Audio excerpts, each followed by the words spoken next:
Hello guys, இன்றைக்கி பிரியாணி டேஸ்ட்டில் ஒரு புதினா புலாவ் எப்படி செய்யலாம் அப்படின்னு சொல்லி நம்ம பார்க்கலாம். ஒரு மிக்ஸி ஜார் எடுத்துக்கோங்க. அதில் 1/4 கைப்பிடி அளவுக்கு கொத்தமல்லி இலைகளை சேர்த்துக்கோங்க. 1 கைப்பிடி அளவுக்கு புதினா இலைகளை சேர்த்துக்கோங்க. நம்ம காரத்திற்கேற்ப 4-5 பச்சை மிளகாய் சேர்த்துக்கோங்க. நான் 5 சேர்த்துருக்கேன். உங்களுக்கு எவ்வளோ வேணுமோ நீங்கள் அவ்வளோ சேர்த்துக்கலாம். 1 கை கொத்து அளவுக்கு கருவேப்பிலையை எடுத்து போட்டுக்கோங்க. ஒரு சின்ன சைஸ் இஞ்சி, 1 கைப்பிடி அளவுக்கு உரிச்ச பூண்டு போட்டுக்கோங்க. அவ்வளோதான். இவ்வளோதான் இன்க்ரீடியன்ட்ஸ். இது எல்லாத்தையும் மிக்சியில் ஸ்மூத் பேஸ்ட்டாக அரைச்சி தனியாக எடுத்து வச்சுக்கோங்க. அப்புறம் ஒரு பெரிய சைஸ் குக்கர் எடுத்து வச்சுக்கோங்க. அதில் 2 டீஸ்பூன் நெய் ஊற்றுங்க. குக்கிங் ஆயில் 1 டேபிள் ஸ்பூன் சேர்த்துக்கோங்க. அதில் 2 கிராம்பு, 1 பட்டை, 1 ஏலக்காய், 1 பிரிஞ்சி இலை சேர்த்து ஃப்ரை பண்ணுங்கள். நான் ஒரு பெரிய சைஸ் வெங்காயத்தை நீள் வாக்கில் கட் பண்ணி வச்சுருக்கேன். அதை இதில் சேர்த்துக்கிறேன்.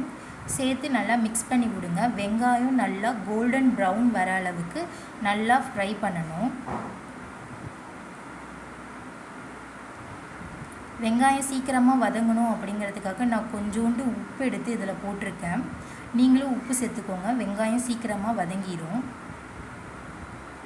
நல்லா மறுபடியும் மிக்ஸ் பண்ணி விடுங்க. அப்போ தான் அந்த கோல்டன் கலர் வரும்.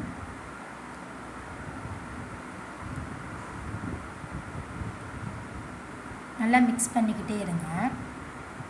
வெங்காயம் எல்லாம் ஒன்று ஒன்றா தனித்தனியாக வரும். வந்ததுக்கப்புறம் ஒரு பழுத்த தக்காளியை கட் பண்ணி வச்சுருக்கேன். அதை இது கூட சேர்த்துக்கலாம். தக்காளி நல்லா மசியணும் அப்படின்னு அவசியம் கிடையாது. சுமார் 2 நிமிஷம் வதக்குனாலே நீங்கள் போதும்.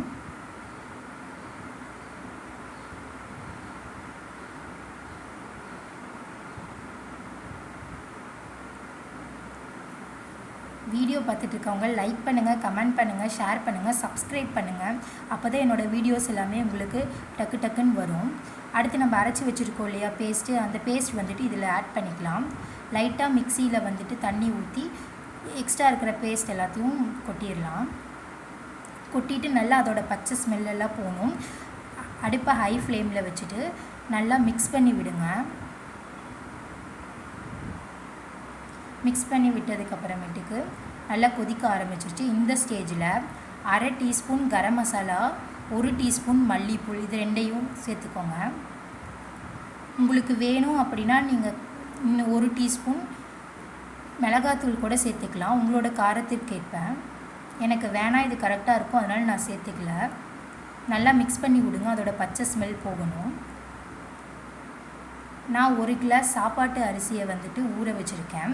அதுக்கேற்ப 2 கிளாஸ் தண்ணி சேர்த்துக்கிறேன். நான் இன்றைக்கி சாப்பாட்டு அரிசியில் தான் செய்ய போகிறேன். நீங்கள் பாஸ்மதி அரிசி, பிரியாணி அரிசி எதில் வேணாலும் செஞ்சுக்கலாம். இது நல்லா கொதிக்க விடுங்க.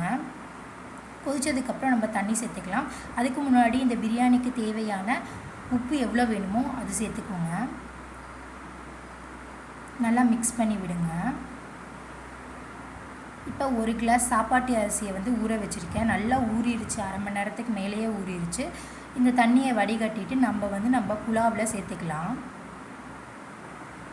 நல்லா தண்ணி கொதிக்க ஆரம்பிச்சிருச்சு. இந்த ஸ்டேஜில் நீங்கள் அரிசியை போட்டு மிக்ஸ் பண்ணி விடுங்க. ரொம்ப கிளறி மிக்ஸ் பண்ணாதீங்க, மேலாப்பில் லைட்டாக மிக்ஸ் பண்ணி விடுங்க. அவ்வளோதான். இப்போ குக்கர் போட்டு மூடி 3 விசில் வச்சுக்கலாம். 3 விசில் வச்ச உடனேயும் சாப்பாடு நல்லா சூப்பராக வெந்துருச்சு. அவ்வளோதான். இது கூட தொட்டுக்க நீங்கள் என்ன வேணாலும் சேர்த்துக்கலாம். தயிர் வெங்காயம் கூட வச்சுக்கலாம். நான் தவா பன்னீர் ஃப்ரை பண்ணியிருக்கேன். உங்களுக்கு வேணும் இதோட ரெசிபி அப்படின்னா கமெண்ட் பண்ணுங்கள், நான் உங்களுக்கு கண்டிப்பாக ஷேர் பண்ணுறேன். இதுதான் இந்த சண்டேவோட லன்ச் மெனு. நீங்களும் என்ஜாய் பண்ணுங்கள்.